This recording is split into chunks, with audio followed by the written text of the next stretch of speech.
அஸ்ஸலாமு அலைக்கும் வரஹ்மத்துல்லாஹி வபரகாத்துஹு.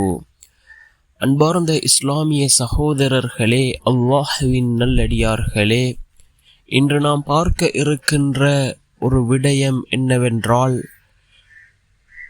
நம்முடைய எல்லா விதமான நோய்களையும் குணப்படுத்தக்கூடிய ஒரு வழிமுறை.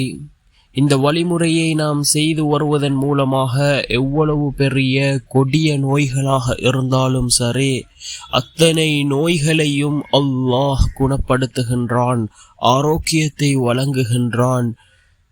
இமாம்கள் செய்து வந்த மிக பெரிய ஒரு அமல், இந்த அமலை நாமும் செய்வோம். என்னவென்றால், அல் குர்ஆனிலே மொத்தமாக 114 சூறாக்கள் இருக்கின்றது.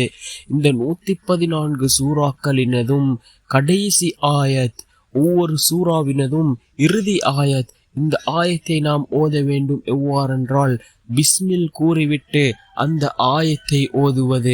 இவ்வாறு இரண்டாவது சூறாவினுடைய கடைசி ஆயத், பிஸ்மில் கூறிவிட்டு அந்த இரண்டாவது சூறாவினுடைய கடைசி ஆயத்தை ஓதுவது. அதே போன்று மூன்றாவது சூறாவையும் பிஸ்மில் கூறிவிட்டு அந்த சூறாவினுடைய கடைசி ஆயத்தை ஓதுவது. உதாரணமாக, சூரத்துல் ஃபாத்திஹாவினுடைய கடைசி ஆயத்தை ஓதுவது. அதன் பின்னால் சூரத்துல் பக்ராவினுடைய கடைசி ஆயத்தை பிஸ்மில் கூறிவிட்டு ஓதுவது.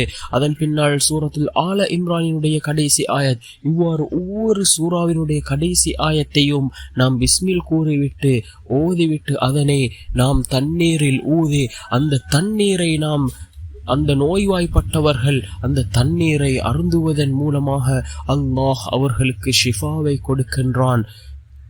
அன்பார்ந்த சகோதரர்களே, அல்லாஹ்வின் நல்லடியார்களே, இது மிகச்சிறந்த ஒரு அமல், பலர் அனுபவம் கண்ட ஒரு அமல்.